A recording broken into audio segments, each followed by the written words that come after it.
Okay, I'm going to jump right in and I'm going to give us a very speedy, kind of quick talking history of the RAD framework, which is what I was asked to do here. And what I've also done is invited my colleague Karen Kopper, who's introduced herself, to kind of follow me where I'm giving a history to kind of show kind of some RAD informed thinking happening now. And I'll give you a little spoiler that her emphasis is resistance, but it's strategic resistance. And that R in RAD is as important as the A, accept, or the D, direct, and as I'll talk about. So kind of excited to give you a bit of history, a little bit of a reminder what the framework is, and then Karen's kind of give us the meat with a real case study.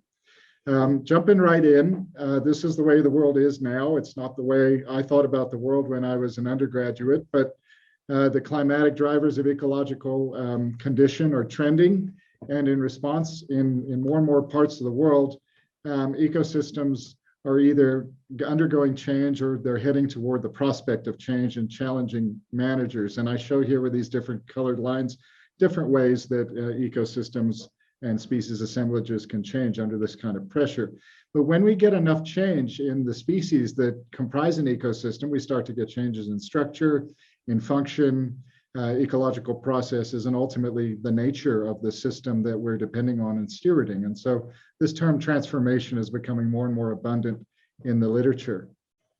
And if we look over vegetation history, like we do here in this figure from 14,000 years of history left to right in a Puget Sound lowland site, what we see in the change in the color bands over time is that long before industrial humans come along, vegetation is changing, ecosystems are changing. 1, 2, 3, 5 different forests have lived on this land over 14,000 years. So ecosystems change over time on their own as the drivers change. And it shouldn't surprise us that when we get in there and we intensify some fundamental drivers of ecological condition, we get strong ecological trajectories and the prospect of transformation as well. So this brings the RAD framework, which I'll just quickly remind us about. We published a paper, actually 5 papers in Bioscience at the beginning of the year, which followed the paper that's attached to the meeting invite today, which was more of an internal report. Basically, it's to share the framework and a lot of thinking that's gone on around that. But here basically is an analogy that suggests if you're out at sea, you're in a sailboat, some strong winds come up from the direction of home port, might make it difficult to get back to where you were. Think historical range of variability. You've got your 3 choices. You can accept, you can lower sails and let that wind just blow you to a distant shore. Maybe that's okay. You can instead direct. You could use the rudder and the sails and try to at least influence where these forces are driving you.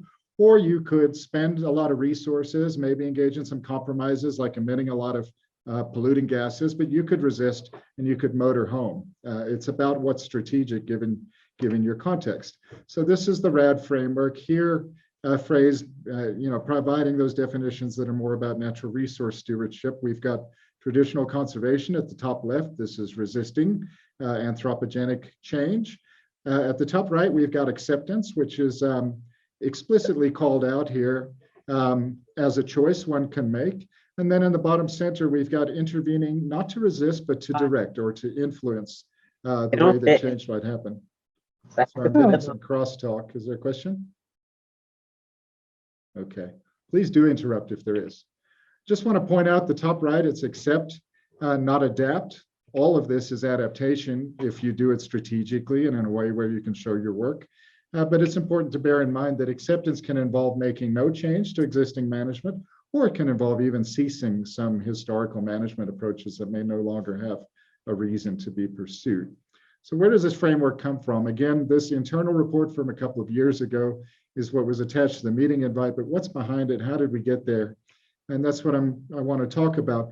You could be forgiven for being a bit confused about where RAD comes from, because you can go to the FWS Climate Change and Refuges page. It's all about RAD. You can go to the Climate Adaptation Science Centers. They've got a RAD page. You can go to us, the NPS. We've got a RAD page. And I'll just give you a tip that at the bottom of it, it's got some nice case studies from parks, a handful now, and we're going to expand that over time. You can go to the DOI Climate Action Plan from last year, and you can see RAD called out there, which is helpful for us and we're excited about. But actually, this RAD framework, at least its modern history of experimentation application, does run through our own experience of the past decade because we found we needed it. We've been messing around with scenario-based adaptation for over a decade. We're not the only ones. A number of us in natural resources have been doing that in response to the challenges of climate change. And we've got a scenario page. I got a link there, and I'll share this PowerPoint later. But you can just Google NPS scenario planning or something, and you'll see this graphic, and you'll find yourself there. We've also been involved in Climate Smart. You can see our little icon there. We were an enthusiastic federal partner with others under the leadership of the National Wildlife Federation. We think this guide is great. We love these overarching principles and themes. I highlight a couple here. I'll return to one of those. And there it is, I'm returning to it. Manage for change and not just for persistence, which has also been expressed in international guidance. So that's an important conversation opener about how we should maybe reorient or expand our thinking. But it doesn't tell us how to do it, and it didn't claim to, and this is early adaptation. This is most of a decade ago. But for those of us reading these things, receiving this training, and then heading out in the field and saying, all right, I'm going to go help a park and partners adapt to climate change. And we're going to manage for change and not just for persistence. But how do we do this? So that was our question. And it was a challenge for us because, and a real one, a practical one, because we were about to launch into what would be a 4-year project to do scenario-based adaptation in parks in the Northern Great Plains.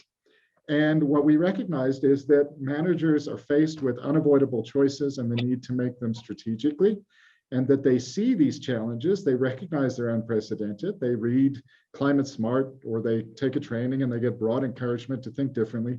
But when they say, all right, how am I going to connect from that to my site or my management unit or whatever, there's a lot of different frameworks and concepts, kind of an alphabet soup out there. And so persistence versus change that Stein and Climate Smart are talking about in 2014 had all of these different sort of elaborations as people tried to operationalize this idea. And we were a little bit overwhelmed ourselves.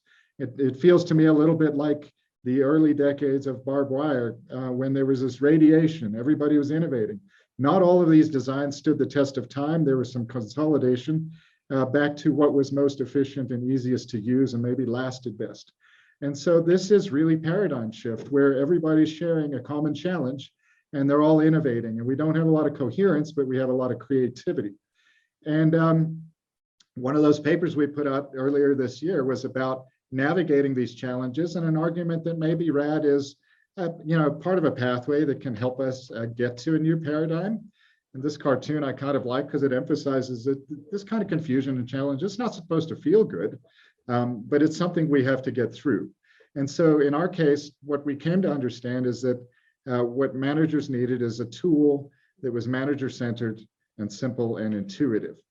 And so, we groped around. We found that resilience on its own didn't satisfy us for our needs. We wrote a paper about it, kind of trying to figure out what did.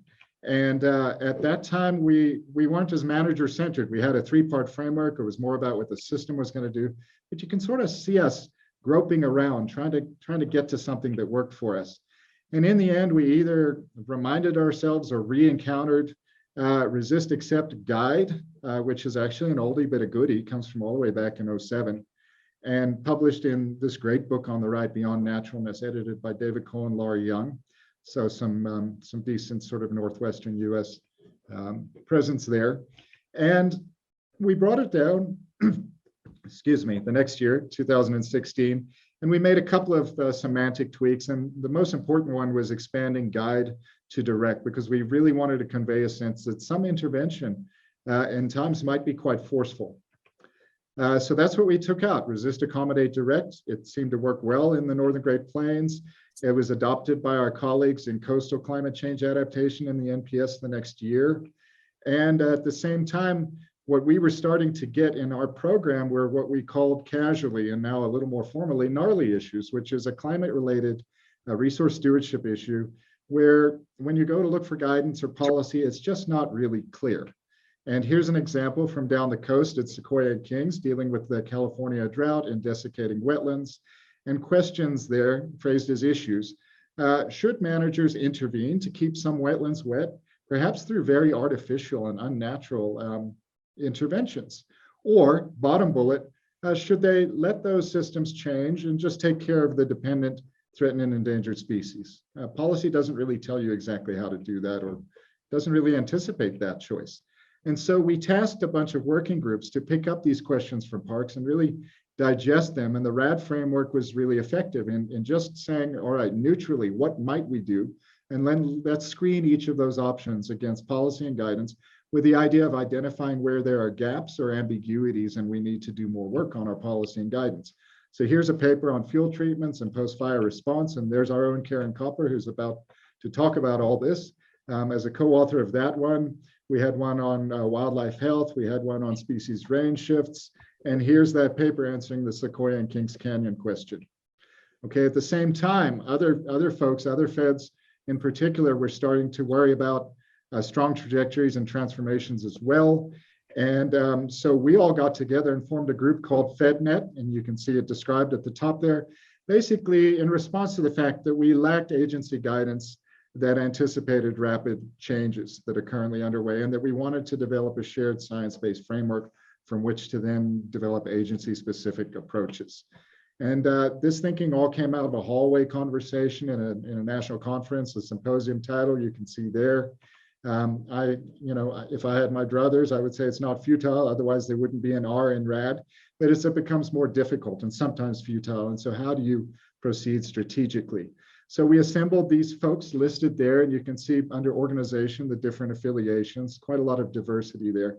And we got working on this question. And here's a photo of some of us and some friends and visitors in one of those workshop days, windowless room, just working really hard, and not really a straight line, but some really good thinkers here. And this again, that report that's attached to your invitation today was an initial product from that group, and then a lot more in the bioscience papers that came out early this year. At the same time, these two organizations' members were asking the same question and calling on their leadership to address it. So they formed a working group as well. And we ended up sharing members and sharing concepts. And ultimately, we had almost 4 dozen folks, a lot more academics in this group on the right, really working hard on this question. And so some robust thought happened in a few years. And we collectively agreed to use resist, accept, direct as sort of our final resting place. And in some ways, this was a bit of a coalescing, right? A stabilizing maybe of this aspect of paradigm shift. And as this quote from our paper kind of points out, and we're quoting somebody else, I think, but ultimately this is about new habits of mind coalescing into a new paradigm. And so we feel excited about RAD. Now, just before I hand over to Karen, and in anticipation, a little primer for what Jenise is going to talk about, I just squeezed these slides in to talk about one of our raddest parks. Of course, North Cascades, where Karen come from, I have to say is as well, but I'm going to go to the Northeast here to Acadia, where the superintendent says right there, do we accept, do we resist, do we direct? We'll do all three. It depends on the situation. Perfect.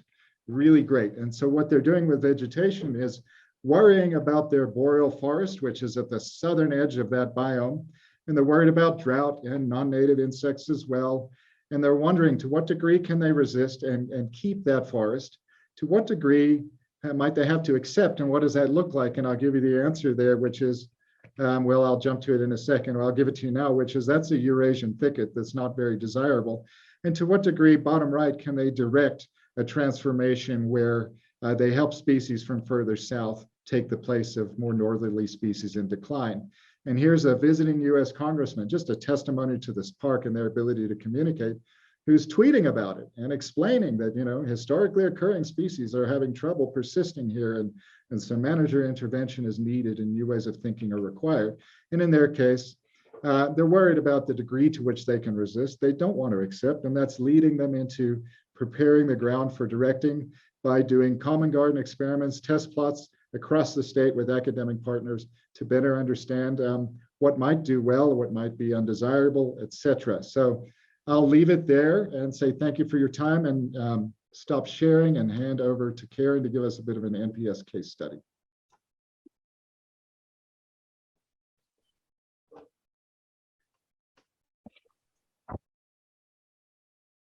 All right, thank you, Gregor. I'm going to share my screen.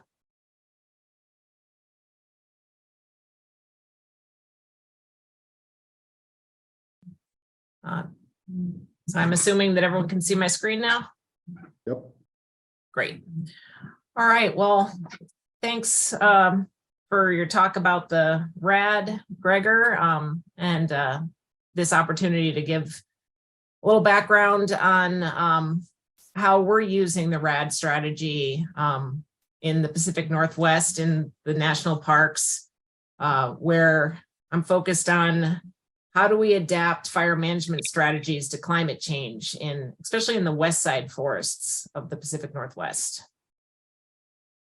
So I'm just going to give you a quick background on the west side forest fire regime characteristics and discuss some of the climate fire interactions that have brought up this issue for us, and consider why we've decided to resist on the west side of the park. So this is a map from my dissertation, actually, which I just completed this spring, across the fire regimes of the Pacific Northwest, particularly in the North Cascades, Olympic, and Mount Rainier National Parks. Looking at my third chapter looks at fire management strategies given climate change, based on different fire regime strategies. So the green is the west side forests that are the main focus today of this talk. And that is where we have the higher severity fires that really don't occur very frequently.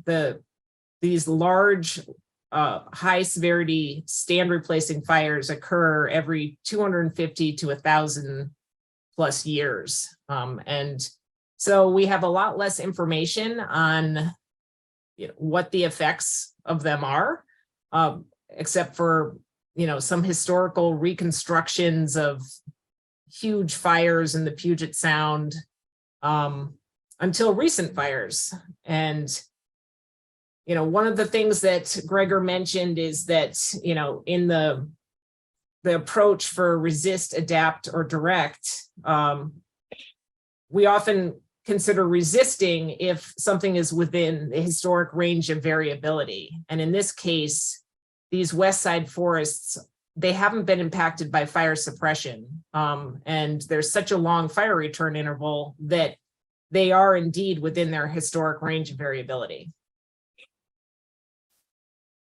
So when we do have a large fire, which is, as I said, is extremely uncommon, that occurs when there's high winds and low RHs, and especially long duration summers where you have these long, hot and dry conditions. And those are becoming more common with climate change. And so we're starting to have more of these fires.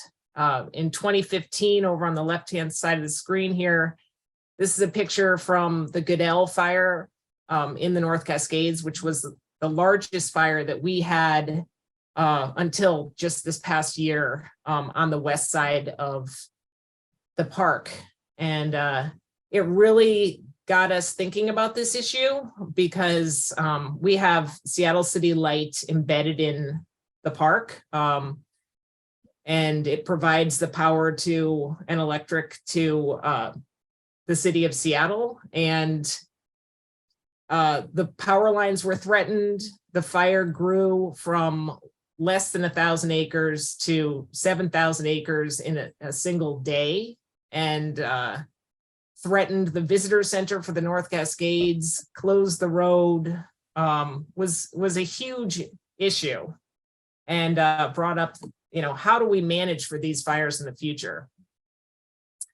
And another issue with climate change that immediately came up was, if we do have these fires, how is post-fire regeneration going to occur? Will the climate be hospitable to regenerating species? And especially because this regeneration period in this forest type takes up to 100 years, and it includes multiple reburns that further deplete the seed bank. in the right-hand corner, this is a Brush Creek fire, which occurred this past year. And it started as a reburn of a fire in 2009 that we had in the same area. We just have so many standing dead trees and heavy down fuels that get going, and apparently that's how these reburns start and why they're so common on these West Side forests. And as I mentioned, we're starting to have an increase in these fires on the west side of the park. Since the Goodell in 2015, we then had the another 1,029 acres on the west side of the park burn in 2021. And then this past summer, we had 10,793 acres burn in the Chilliwack drainage, which is where like the largest trees, old growth forests in the North Cascades National Park burned during this fire. And not that there's not more of it, but there, a huge portion of old growth forest burned. They're non-fire adapted species. This is another zoom in on that area. So there's a big concern over the loss of old growth trees when the old growth species are not adapted to fire. These west side tree species have thin bark and shallow roots, and they're much more susceptible to lower intensity fire. So a real good example of that was the Goodell fire in 2015. It looked at first like it was pretty low severity. This is the immediate post-burn soil severity map that's taken the year of the fire and shows unburned and low severity patches were the most common, where 1 year later, when we're looking at the canopy tree mortality, you can see that even areas that were real low intensity had moderate to high severity fire effects. And so the majority of the area, the trees died because they're not fire adapted. And so we're really thinking about whether or not we have enough. We're not thinking, we know we don't have enough old growth left to allow fires to grow unchecked. There's only 28% of the old growth left in the Washington state as of 2006. So this really had us thinking about whether to resist and realizing that it is the appropriate response for these west side forests. In the North Cascades, we had really been a strong proponent of allowing fires to burn for resource benefit. And although we still know that that's the correct response for mixed and lower severity fire regimes to the east, on this west side forests, we think that resisting is the correct response, and that means suppressing the fires whenever we can. And part of the reason for this is we know that we are having these longer, hotter, drier summers, but we also know that overall the Pacific Northwest climate is expected to be warmer and wetter. And so whereas on the east side, we know that we have to adapt and direct, whereas on the west side, because the forests are changing even without the fires. Whereas if we can keep the fires from happening on the west side by suppressing them when they're small, then potentially the climate will still continue to be hospitable to these west side forest species. So let's maintain as much of the old growth forest as we can. We don't have enough left, and the detriments outweigh the benefits for the west side. Just quickly, there's other papers written on this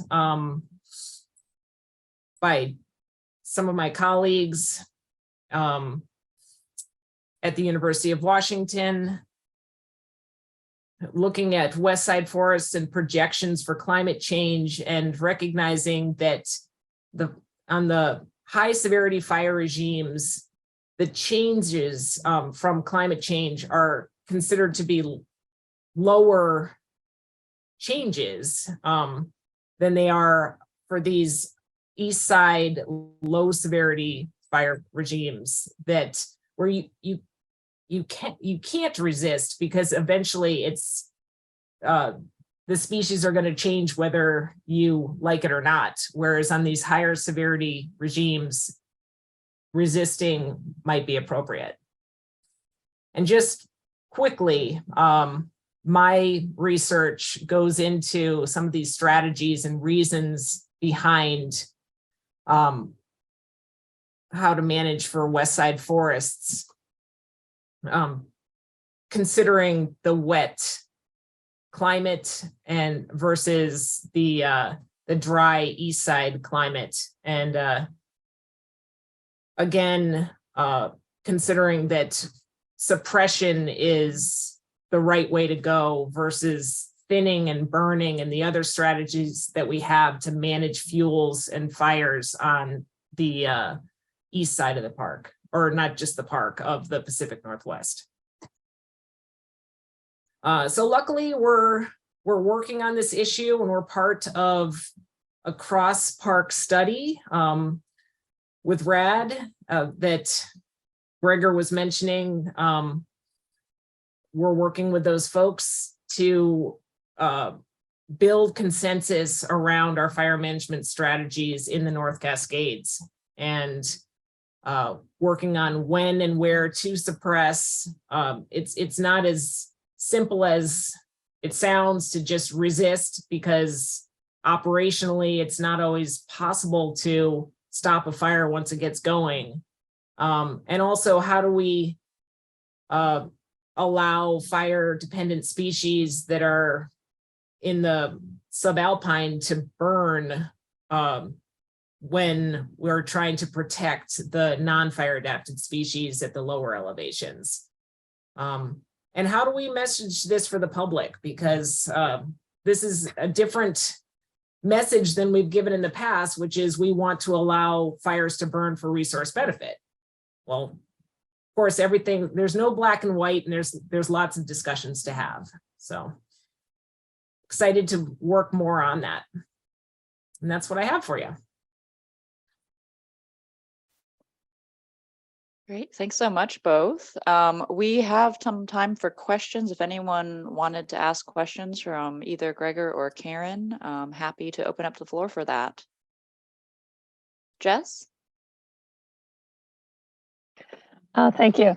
So we're about ready to kind of undertake some silvicultural practices on basically the systems that you're describing, Western forests, with a thought of trying to reduce or manage it also with fire hazard. Do you have any guidance on that, or is there any papers or research on best strategies for that? Or is it still something that's being researched? As far as silvicultural prescriptions for the west side, it depends on the forest type. If it is old growth and it's not, if it's second growth, that, you know, there are possibilities for that. There's not a lot of research on the actual silvicultural procedures, but for old growth, we're recommending not to thin old growth forest, to maintain the canopy, because it's by holding in the moisture of the canopy, we're helping to maintain those conditions that stop fire spread. The fuels are there. We have too many fuels to try to use the same sorts of fuel reduction methods as we do on the east side. So it's really a whole different regime. But again, if we're talking second growth, and there potentially are strategies, but not as much research on them. Okay, so second growth, third growth, these later, growth systems, it's still, yeah, still experimental, still researching. Okay. Yeah.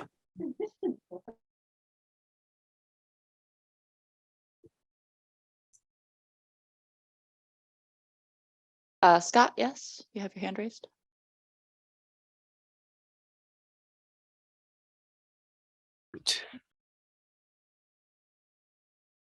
You unmuted for a second and then muted again. Am I muted now? Yes. Okay. Now I can hear you. Thank you. This is for Karen. So, if fire frequency is going to be changing in West Side Forest, then that will obviously correlate or will bring along a species composition change. It seems as though like what long-term it will need to happen as the system stabilizes is a more robust early seral community that develops. Like Allah even goes as far as saying like more of a chaparral that could be adapted for Western Cascades. I guess what I'm thinking is like if we promote the species that can sort of persist, hold soil, capture carbon and do different things like that, a la chaparral, that can kind of resist and grow quickly to fire, that seems like that would be something that would in the long term probably happen on its own. But I mean, the resisting of fire might stunt that or dampen that effect or that change. Do you have any comments about that? Yeah, I guess, the first premise that you had that if we have more frequent fires, that we're going to have non-fire adapted, that we're going to have a change in species composition. It's true certainly with drier forest types that are becoming, where the climate is getting hotter and drier, but where it's warmer and yet wetter overall, we might not have as much of a species change.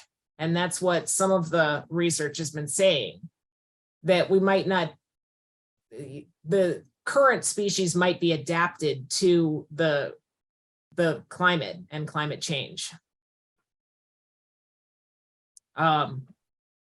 That's my first reaction to what you're saying. Although,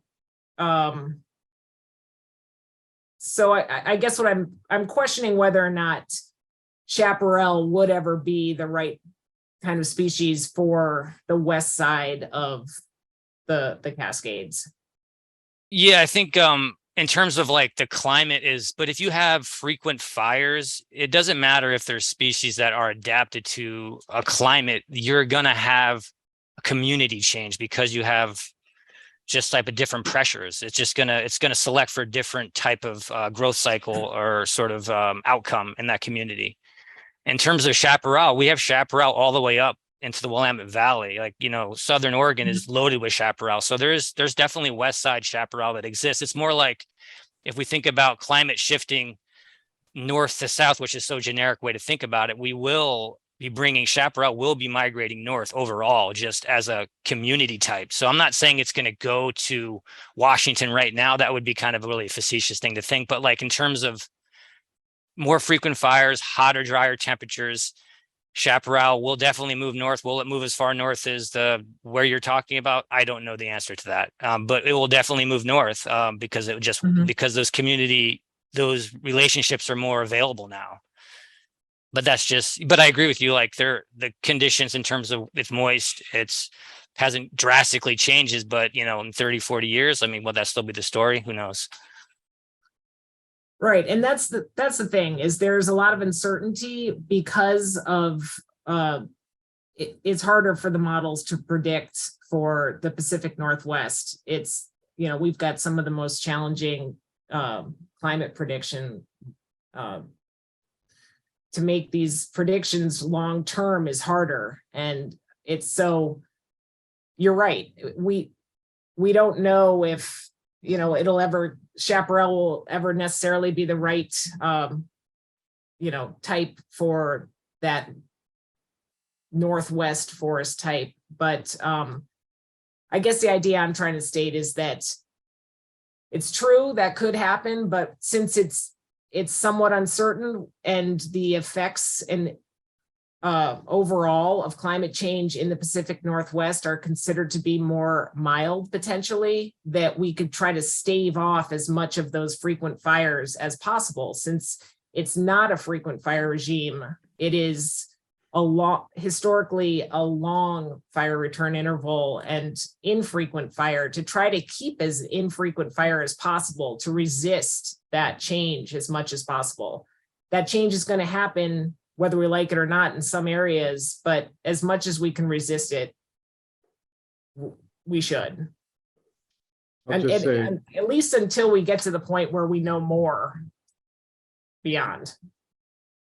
I was just going to comment as an observer, this is Gregor, that what Scott and Karen are having is a specialist discussion about the nuances of ecological potential, and the difference between a disturbance event of fire versus the rest of climate change, and then how you make strategic decisions. And in North Cascades, I think, Karen, you feel like there's some capacity to suppress fire, and so there's your analysis suggests the resist matters and should be pursued. If you were talking to an adjacent jurisdiction that said we don't have the capacity, we'll never suppress them, then you might have a discussion more along Scott's line of, okay, if you don't have that capacity, these disturbances will happen. What's likely to come in and how to manage that might be a slightly different conversation. That might be about, okay, what happens then if we just accept change? What does that look like? What does the modeling show? How good is our climate science? Got some wrinkles there. And then, on to directing if one wants to go with that flow and so on. So these are rad conversations. And to the degree R&D help us be clear about the different choices we're making and the scientific bases of them. What I always say, if the RAD framework helps you communicate or collaborate, then great. If something else is better, use that instead. But we found it helpful for just helping people avoid talking past each other on this stuff and finding some anchor concepts to have these complicated conversations. It looks like we have time for one or two more questions. And Brenda, you have your hand raised. Yeah, I was wondering if we could talk a little bit more about how to decide which pathway to take. We're, as a group, this group, trying to come up with some best management practices for assisted migration. And we're trying to give some suggestions to land managers, what level of assisted migration they should pursue, or if at all. And I was just curious if you had any more suggestions for, choosing one of these paths. I heard for resist, you can go that route if it's within the historic range of variability. I just heard you also need to have the ability to resist, but I just wondered if you guys had, put any thought into just how to choose which path you're going down. I can quickly add a couple of things. I'm dropping into the chat a guide we developed that helps people make ecological risk assessments regarding Perfect. Considering this. That's not the only kind of assessment one would want to do, but it's one slice of the pie. So have a look at that and feel free to reach out to us if that's useful. What I would say is this whole topic of helping species move who can't get beyond barriers like an urban area or cannot keep up with the velocity of climate change is one that's been thought about for a decade and a half, key papers from back then. But in terms of lots of case studies and application, I think you're at the cutting edge with the rest of us. We've had one small managed relocation within the NPS, which was the moving of a bull trout within Glacier National Park above a waterfall, a natural barrier. So it's incredibly incremental range expansion for a conservation purpose. So it's technically managed relocation, but really just barely. So we're just not the pros at it. I know that Fish and Wildlife Service has loosened their 10J, right, experimental population stuff in acknowledgement of, or at least they're proposing to do so. And so I think in the end, FWS is going to be our lead on this in some ways, at least on T&E type species. The other thing you guys are probably well aware of is British Columbia has been kind of in this game, I think, a lot longer than anybody else, moving genotypes a little bit. And I don't know a whole lot about it, but I think there's just a little less there in terms of people who say, oh yeah, we've been doing that for a decade and here's how you do it. We don't have the record. Nice cat.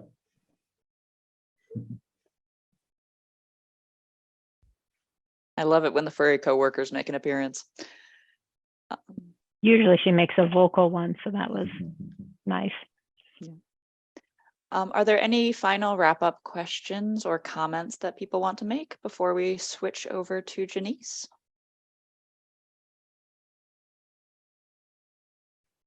Otherwise, with thanks to Gregor and Karen, I'd love to, Michael, you raised your hand.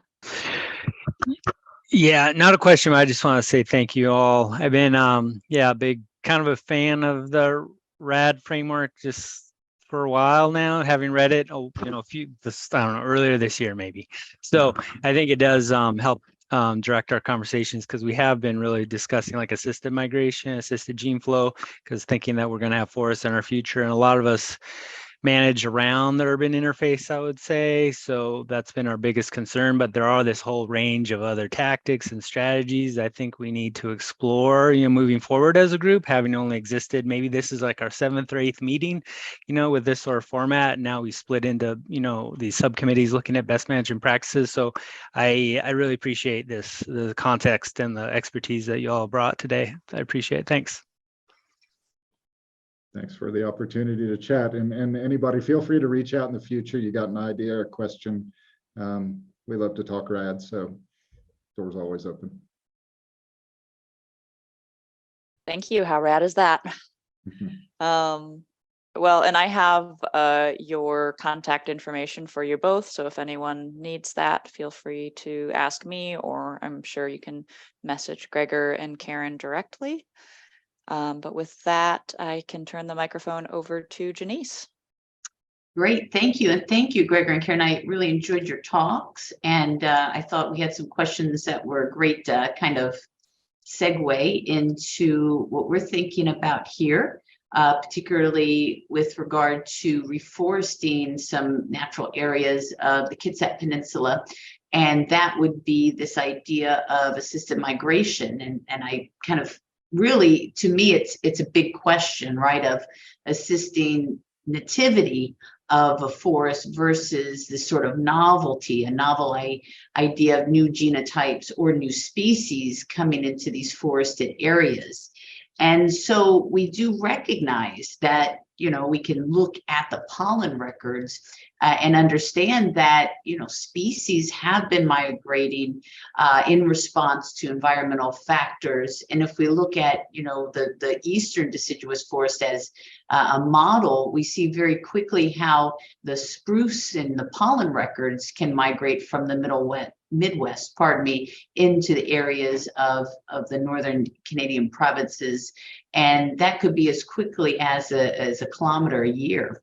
And we've also seen that from our oak species, that if we're looking back about 18,000 years ago, oak pollen was pretty much kept to the southeastern United States, but again, cued by certain environmental change, environmental factors, quickly have migrated and recolonized up throughout that eastern deciduous forest and have become a pretty predominant species within those forested landscapes. So we know that species have this ability to migrate and have for centuries, but now the question is, what does this tree migration pattern look like in the Anthropocene? And we can see this or define this as a area within the last, or a time period within the last 300 years, where human civilization, technology has this impact that is now seen through environmental conditions. So we know that things are changing with regard just to land use alone, but also we can think about climate change as an additive factor. And we wonder then, how will our plant species respond? I think in the Pacific Northwest, we're seeing dieback in response to certain patterns within our yearly cycles. And some may very well become extinct within these areas. Some will absolutely adapt. Plants are very plastic, and they have the ability to do that real time, adapt, and have offspring that may have some new genetical or genetic factors that can overcome the new environmental factors that they're being challenged with. Or they may migrate over long distances, and you know, we're thinking that could be a very reasonable and real-time observations that we can make to see that as these temperatures are rising and these climatic factors are changing, these plant populations are projected to migrate, and that could be a gradual shift poleward. And I'm just being very Pacific Northwest centric when I say northern latitudes, or they could also shift to, you know, upper or higher elevations in response to these environmental factors that are causing these shifts in the really the climatic envelopes within that geographic area or that geographic forest. Now, a group in BC modeled these factors, and this is again in these climate models, and we can watch. So here's an example. We're looking at starting out at current time here and moving through until 2085. If we look at the Douglas fir, and this is the interior Doug fir, we see this population beginning to really expand into the northern regions of British Columbia, and by 2085 have a really dominance within this midsection, and also a climatic response to the migration to the northern areas of British Columbia. Ponderosa pine also seen in these orange, and we're seeing very little of that in the current time, but that modeled prediction of this range expansion here will grow very, very quickly into the eastern part of that geographic location, as well up to the northern part by 2085. Hemlock 2, which is seen in the light green areas here of British Columbia, also expands northward, also into the interior and northward of BC by 2085. And what does that mean to the communities that are most dominant now in these northern regions? So if we look here, these areas, we see both gray patterns. It might be a little hard to see, but the light gray is representative of the alpine tundra. The dark gray is this spruce, willow, birch complex of this northern BC. Well, that will then result, this migration of these other species will result into a drastic decline or decrease into that alpine tundra and that spruce, willow, birch complex by 2085, where those other species are starting to displace them.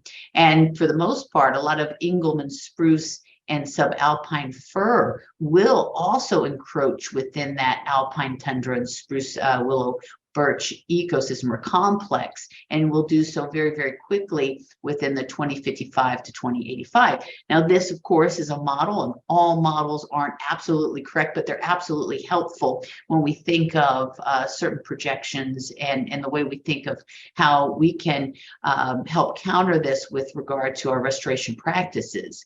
What does this mean globally when we think of our boreal forests possibly transforming into tundra, or temperate forests going into more of a boreal forested structure? Grasslands, are they going to establish into forest, and what does this mean for the tropical forests? And I think it's an interesting and very telling visual when we think of just land use in Brazil alone, right? And how a lot of this deforestation begins with one or two roads and the access to a forest that then suddenly begins to really disappear right in front of our very eyes. So by 1975 to really the turn of the century here, we're seeing great forest loss within just that country alone. And if we track that through the early 2000s, that greater deforestation, that's definitely a stressor to Brazil, but then we can project that really globally. And what does that mean for our ability to restore using native species, or restore in general all these areas that are definitely in peril with regard to climate change.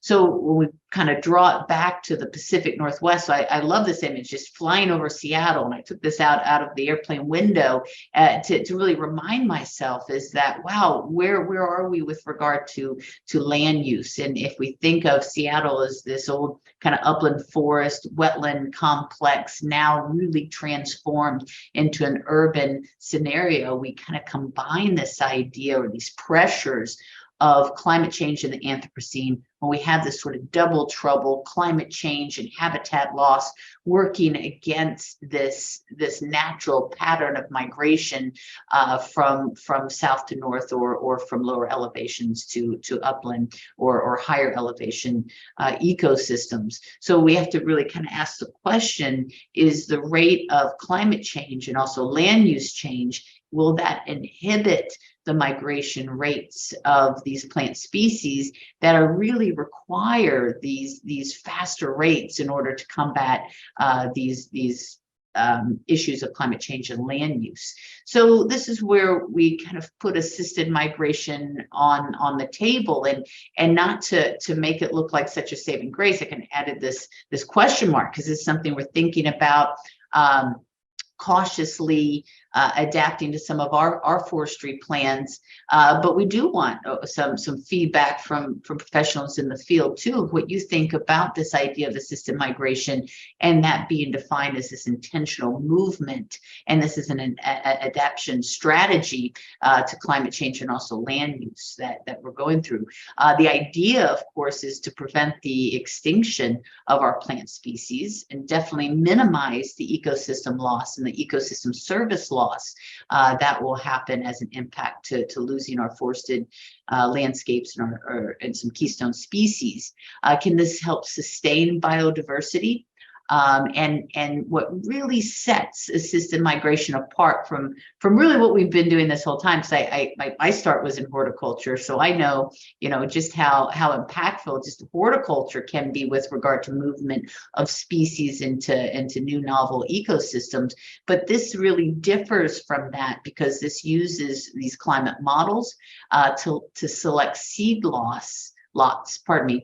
Let me try this again, uses climatic models to select seed lots. So if we have a situation where we are projecting, less rainfall pattern, drier soils, warmer summers, maybe we can look at other areas that have similar species, same genotypes or different genotypes, similar species, that might be better plant material to be moved in or to be utilized within reforestation projects within our areas. But like I said, so these climate models that select seed lots kind of customized to an area, projecting change, is really what allows assisted migration to stand apart from other just sort of haphazard placement of other species.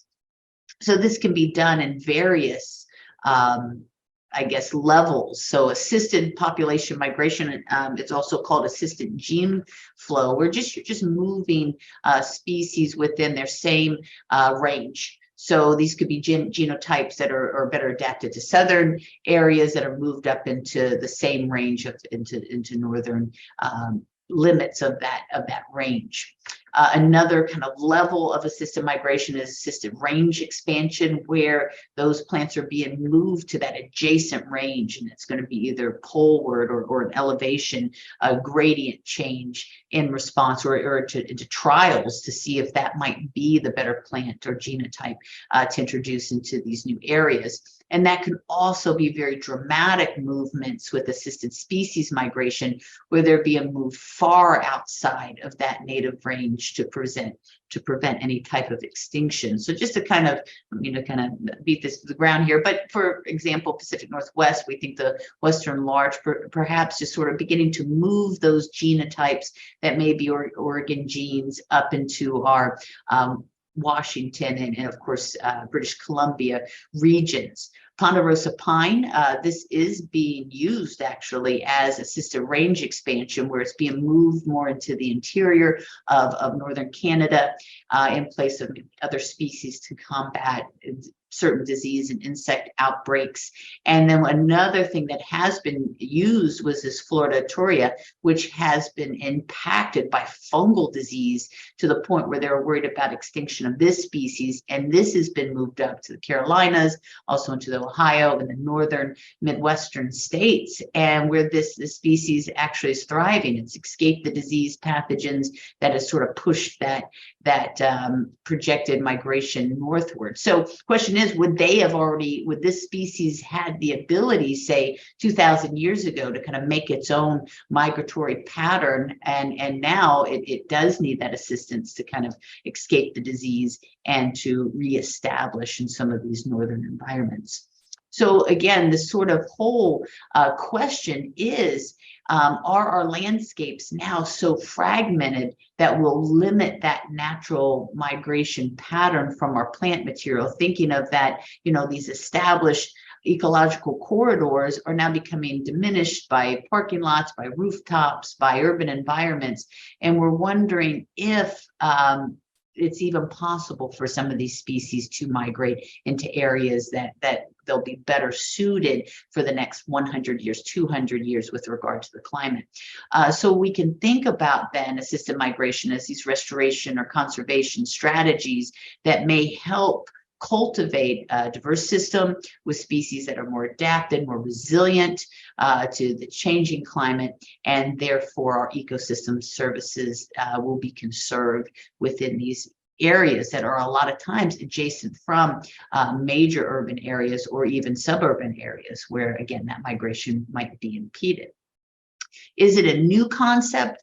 Not so much. Europe has applied this technique, at least of active adaptation, for years now, for decades, hundreds of years. And they have intentionally moved species. And it wasn't so much using these climate models that really defined assisted migration, but it does match certain climate regimes from one area of the globe to some of these European climates and countries. And for their timber industry anyway, this has been very successful in actually moving and introducing new species into these European forests. Is it a concern? Possibly for some areas, particularly Germany, are starting to see our native Doug fir begin to escape into some of the forested areas and may be invasive, and that's something that these managers are looking at very, very closely. So that does have a potential to, the road to hell is paved with good intentions. I think a lot of times we've seen this in our own restoration work. However, is this maybe a new strategy when done under close monitoring regime and many partners across both state lines and, of course, nationality lines? Could this be the way that we can actually pose fewer ecological risks and economic costs by beginning to introduce early enough these species that will have the ability, genetic capability, to overcome some of these stressors? So we think that this can address issues of particularly productivity and overall stand health. And of course, it's at the time where this is very experimental. And do these plant mixtures represent an array of ranges? And can we see in some of these early data sets, which there are not many of them, whether or not assisted migration is a tool that can be used for these sort of long-term projects?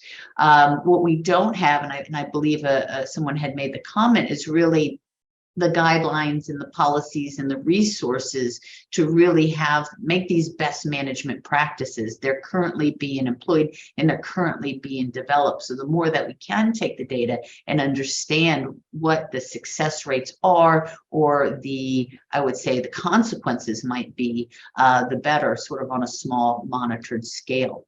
Now, there are researchers, particularly led by BC Ministry of Forests, Natural Resource Operations, US State Forest Service is also a partner in this, and a lot of private agencies. And if you look kind of into some of the details, the private industries are generally timber industries. Of course, they have a major stake at economic stake on what's to come with regard to regeneration of some of these timber stands. So they are a main player and a main funder in some of these studies. So like I said, the trials aren't very many, but right now this is something that are, I would say, one of the larger assisted migration adaptation trials, where in the blue represents the seed lots that have been collected, and the red triangles here represent the planting sites. So they are starting to take from some seed lots on an assisted migration and some on a range expansion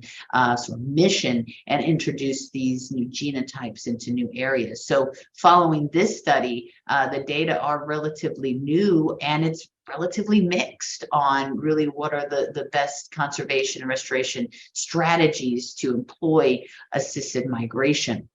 So Canada is also considering and also beginning to research replacing lodgepole pine with ponderosa pine and Doug fir. And that's due to a lot of insect outbreaks and pathogens that are associated with sort of this maybe it's linked to the timber management regime or whatnot, but they're starting to consider that's a big replacement in lots and lots of land with regard to that landscape. Also in the eastern forest, they're proposing to use loblolly pine and bring that up from the southern states into more the northern and northeastern ranges, just to sort of experiment on what would that be like to bring and assist the migration of that loblolly into those eastern forests. Now, it's new, and of course that it's being met with many concerns, and it should be, and we should question it. And most of it, of course, is the concern of potential invasion of some of these newer plant species or genotypes, or new plant species in general for the new areas. Will they invade and really displace? And that's a concern. Will that lead to ethical and legal issues if that is to occur? How about the ecological consequences of seeing any type of forest stand change in response to any type of restoration or conservation goals and plans? Of course, some of our climate models, they're good, but you can also question all of our models, right? With regard to they're helpful, but are there some uncertainties both in the climate and the climate models we can definitely question, which could lead to maladaptation. So that's a concern. A lot of time and a lot of money goes into planning and executing these large scale plantings involving the movements of genes. If they're maladapted, then therefore, what are the consequences there? Plant stock availability becomes difficult, especially unless experimentally the right way of doing it is to select seed lots and actually begin to grow these species that are definitely from these regions by seed and grow them out very uniformly and plant them out.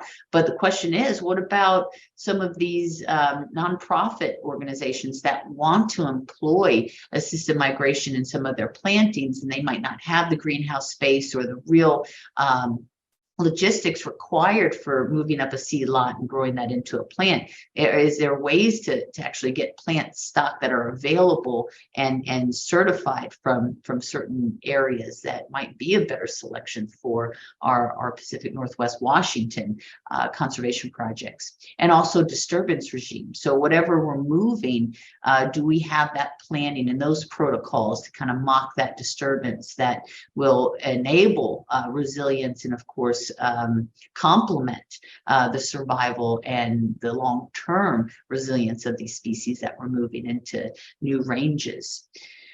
So I can share this paper, and this is just kind of thinking about, well, do we assist the migration or don't we? And how do we decide? And again, we take a very conservative approach, which I'll discuss in our project coming up. But is this a species in peril? And what would happen if we don't move this species into a new area? Is that going to go into extinction? What about the state of the forest that we're trying to conserve or restore? Do we have a vulnerable species that's on our list? Should we try to bring it up? Are we enhancing genetic diversity, or are we creating, again, a pathway to invasion? Can we enhance forest connectivity? Can we reduce the stressors by moving these species? But regardless, all the arrows here are going to feed back to a monitoring regime so that we can understand, share the data, and pass and create these guidelines and real decision models that enable anyone from a grassroots nonprofit to these large-scale Forest Service initiatives that we're understanding exactly the consequences or the success rates of moving species into these new areas.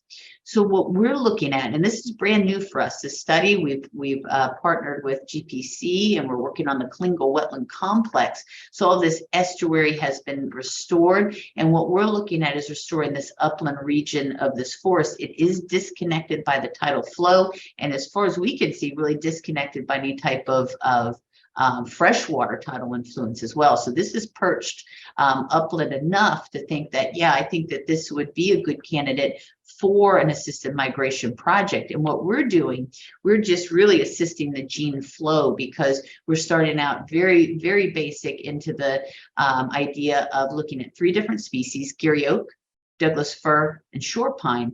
And we're selecting our genotypes. We used one of these climate models that selected the seed lots, and it showed us that if we're wanting to restore the area that we're looking at in Washington, some seed lots that would be a good fit would be the northern coastal Oregon and also the northern coastal California area. So we pulled our plants from these regions here. We're looking at, like I said, Gary oak, Doug fir, and shore pine. So we're not doing anything really dramatic, but we're just assisting the gene flow. So we're just moving new genotypes of native plants into this area. So specifically, our research questions are, will plant genotype impact growth and survival in this assisted migration project? Will we see success? Which genotypes will be more successful within the first year? So we're looking at the first year now, and then we're also asking, what about after 20 years? Can we see some success within that whole sort of 2 decades of the planning of this project? And also, we're really interested in the idea of mycorrhizae. So we're looking at this in sort of a lens of, okay, if we're moving actually plant material, not just seeds, are we also moving mycorrhizae that can establish and continue this functional mycorrhizal formation from one soil type to another? So just, I believe you guys probably have already heard of mycorrhizae, but just as a reminder, it's a relationship between plant and fungi, specifically ectomycorrhizae, where we have this fungal sheath, and below ground we have this massive extension of the root system that forms this mutualism, where the fungi is able to access water and nutrients that would be otherwise unavailable to the plant, and in return the plant does send carbohydrates down into the root systems that creates a nice niche for their fungal partner.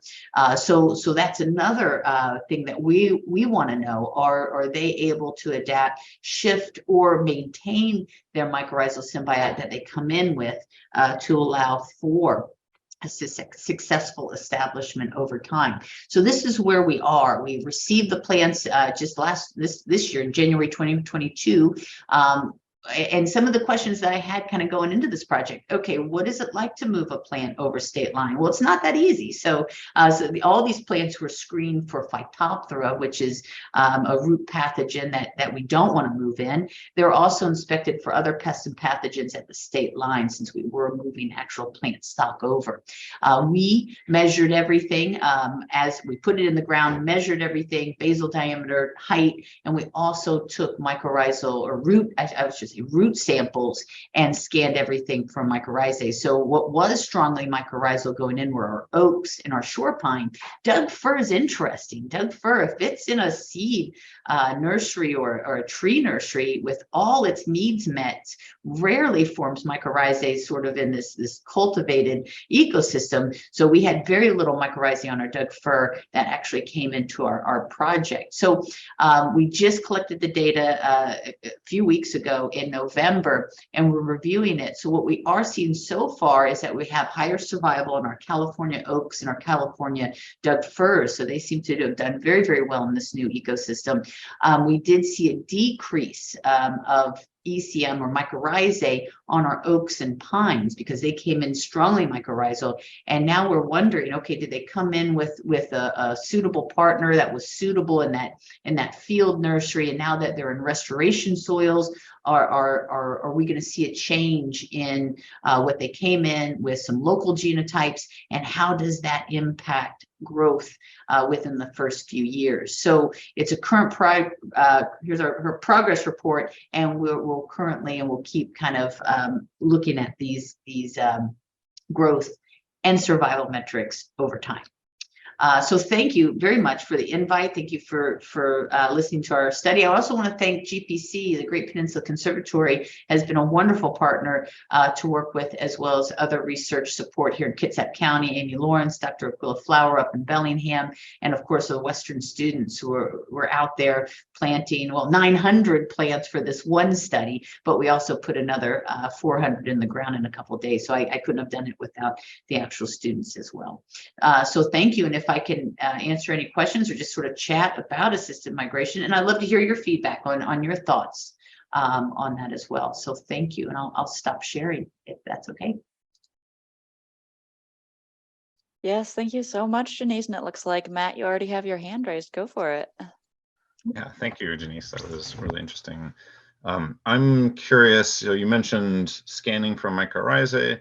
I'm curious what other specific metrics you're measuring for monitoring these, both for health or maybe phenology and maybe for environmental metrics as well.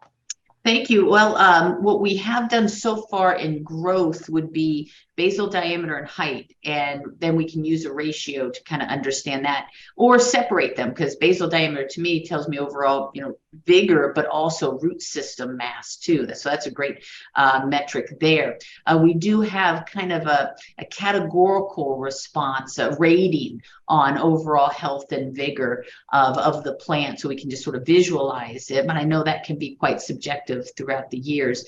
What we haven't done, what we want to do, is some nutrient analyses to understand better on the nutrient uptake, and particularly relate that back to mycorrhizae. So we haven't yet, but we plan to take, once we are figuring out our mycorrhizae, look at our foliage and understand kind of those nutrient dynamics.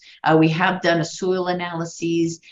We've done, rain gauges to better understand kind of what their pattern of rain. This was an irrigated site, and I'm so grateful, because we ran a control on a non-irrigated site just to say, okay, is there different in genotypes? Interestingly, our California stock did much better there too on our non-irrigated site, but overall the survival was quite low. So I'm glad we weren't banking on that one. So we just did a smaller subset of study there. And over time, we're going to look at ground cover, particularly. There's some invasive species like Scotch broom and blackberry. I'm sure I'm singing to the choir there. That's going to cause some issues, particularly with management over time. But that's another question, right? We know invasion is part of our restoration. Is there a better genotype that can really combat or outgrow or compete with these other species, other non-native species in our project? Did that answer that, Matt? Yeah, great. Thank you. Okay, great. Thank you.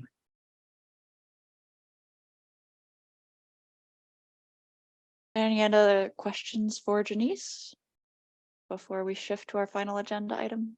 Yeah.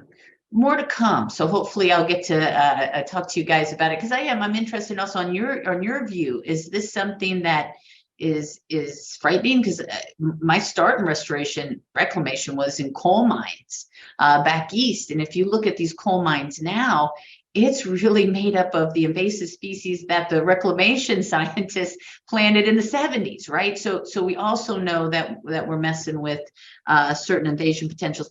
I like the assisted gene flow, or the assisted migration, where we're looking at our natives and we're just moving up different genotypes. To me, that helps me sleep better at night. I don't know if I'd be willing to make a large leap, at least for experimental, but we need more of these just to better understand where we're going. But I'm happy, like I said, please email me if you have my email address. I'd love to chat more and think of what you guys think of this strategy. Yeah, absolutely. And Brenda, it looks like you had a question. Oh, I was just going to say, from my point of view, I've been a little weary of assisted migration. And so I work in the Skagit River Basin. And even though I do habitat restoration, so it's mostly pastures, I still use the seed lot selection tool, but I've used different parameters that kind of give me closer seed lots. And so I've been using hotter, drier summers, where I guess a lot of tree adaptation is actually driven by, I want to say, winter temperatures. So if I put in winter temperatures, I get like Hoh rainforest and southern Washington species. But if I put in hotter, drier summers, I've been able to use like species or seeds from Fidalgo Island to plant further upriver. So I've just been taking a more cautious approach, I'd say. And also I did try and get some of these Hoh seeds and start them in my nursery, and they all died from fungal infections, which I thought was pretty interesting. So yeah, that to me is fascinating. I was talking to another researcher. I was like, what if we took them from the east and bring them in? They're like, no, then you're really setting yourself up for fungal pathogens because they're adapted such to dry. But that's interesting that the Hoh would also be impacted from that move. But I did the same, Brenda. I looked at drier soils just because on a restoration, those early years of establishment to me seems to be driven by those summer temperatures. And boy, that's where my mortality really links up. Sorry to interrupt you. No. It wasn't exactly the Hoh. It was kind of southern Washington along the coast. Okay, A little gotcha. further down. Yeah, interesting. I more data that we have to make these decisions better. So great. Any final questions or comments? Well, thank you very much. Appreciate it. Thank you, Jenise. Thanks so much for joining.